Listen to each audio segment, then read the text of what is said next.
Every year we like to stop at the halfway point and take a look back at everything good that we've played. So today we're talking about 10 of the best games of 2019 so far, the first half of the year. Now keep in mind, these are our personal choices. The GameRanks team got together and really just kind of cobbled together a little compilation of some of the best things that we've been playing, the things we've been enjoying the most. For the more indie style games, we might focus that on another video later on down the line. But anyway, let's get started off with number 10 and talk about Mortal Kombat 11.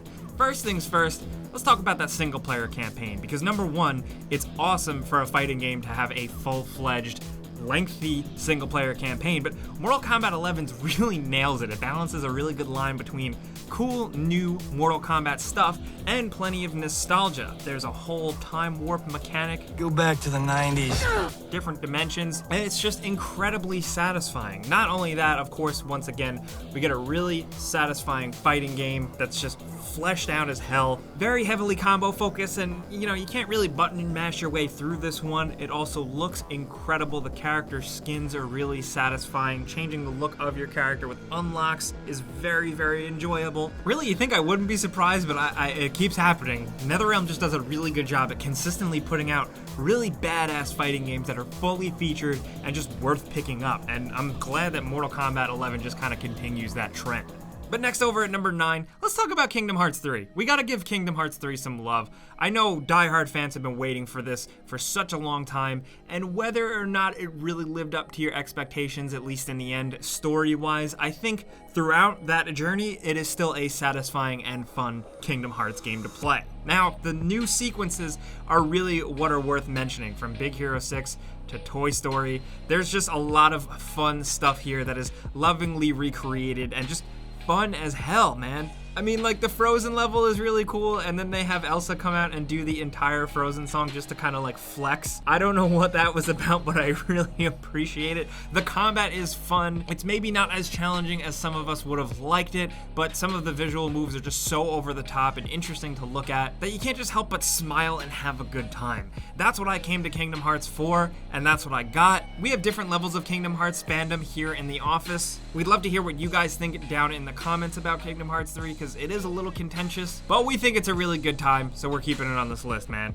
Next at number 8, a more recent release is Super Mario Maker 2. Now, not enough people played the original Super Mario Maker because it was on Wii U, and that just happened because that console was whatever. But Super Mario Maker 2 puts the Mario level creation in Switch users' hands, and thankfully it lives up to the hype. Super Mario Maker 2 is a lot of fun if you are the creative type, if you love building levels. If you look on social media, you look online on threads and forums, people have been creating incredible stuff, insanely challenging, really over the top, and just super charming and different. Unexpected stuff is what you get from this game, and that's great. But on the other hand, if you're not that creative, if you're like me, there are thankfully tons of levels to play through in a story mode. It's not like a regular traditional Mario game, but there is so much to do, and then you can just also download and play other people's levels if you want. Super Mario Maker 2 is undeniably just a great package that is worth considering, even if you're not super creative, thanks to the single player content. But the tools that are there for making fun stuff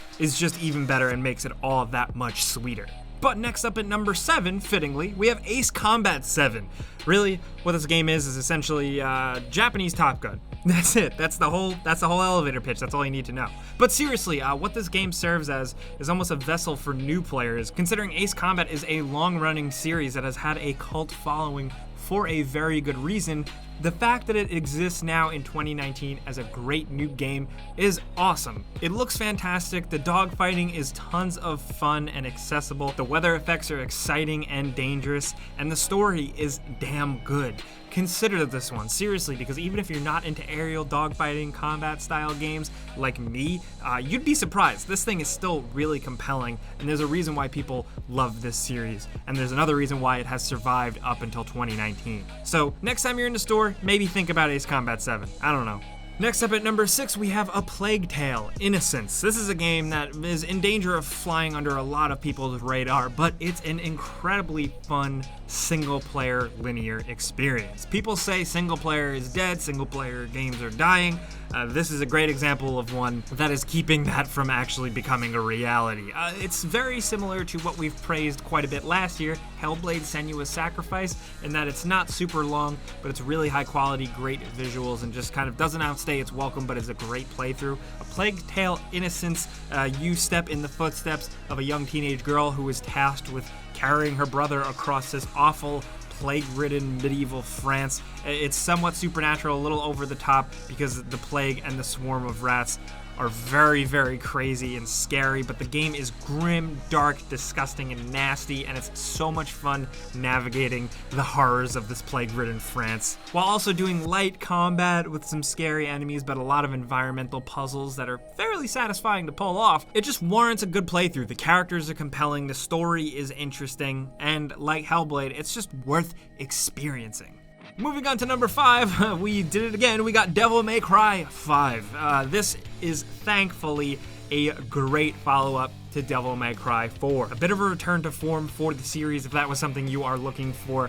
This thing plays incredibly well. The fun factor is through the roof because the combat elements in Devil May Cry 5, the whole combat and gameplay package is the most fine-tuned and seamless it has ever been. You start out the game as Nero once again from Devil May Cry 4, but with a ton of new tricks, but then the game opens up to newcomer character V, who has a completely different playstyle. It's kind of a nice change of pace, but then of course you can also play as Dante. And once you get to play as Dante, the game really picks up with tons of weapon types, and just really that's when the game really falls into its own in terms of combat, fun factor, and just ridiculousness. About halfway through, the game is going to fire on all cylinders for you, and you are going to have a hell of a time. Not only is the combat incredibly fine-tuned and challenging and satisfying, but visually, Devil May Cry 5 looks insanely good, like almost too good. This is a game worth pausing and using the photo mode because character models are insane. The environments look great, even though they can get a little repetitive. And, you know, if we're talking about negative things, I think the story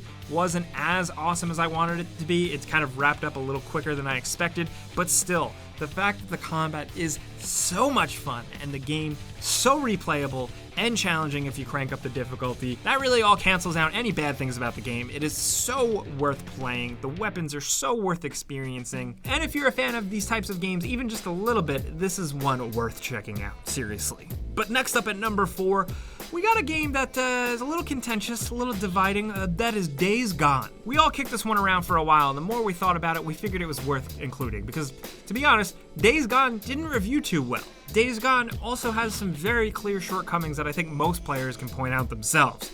But, for some reason, can't quite put our finger on it, still couldn't stop playing it until the end. Now, of course, it is really long, the open world a little maybe too big for some folks, and it outstays its welcome a little bit, but Deacon St. John as a character and the compelling story makes you want to see it through to the end. I think Sam Witwer's performance as Deacon St. John was compelling and interesting, and you just wanted to look at the screen. And then on the gameplay side, the bike mechanics and just like driving around, racing around on a bike, and also the progression of upgrading your motorcycle just made it really interesting. It made up for the fact that fighting human characters kind of sucked, but the zombie encounters were awesome because of those massive, sprawling hordes of them. I wish there were more, but when you encountered them, they were pretty tense. And really, the game is just interesting. Some people love it, some people hate it. We have decided to lean more on the side that we really like it, and we're glad it's a game. We're definitely looking forward to seeing what you guys think about this one. Of course, talk to us in the comments about all of this, and if you're curious about what we really think about it, check out our Before You Buy.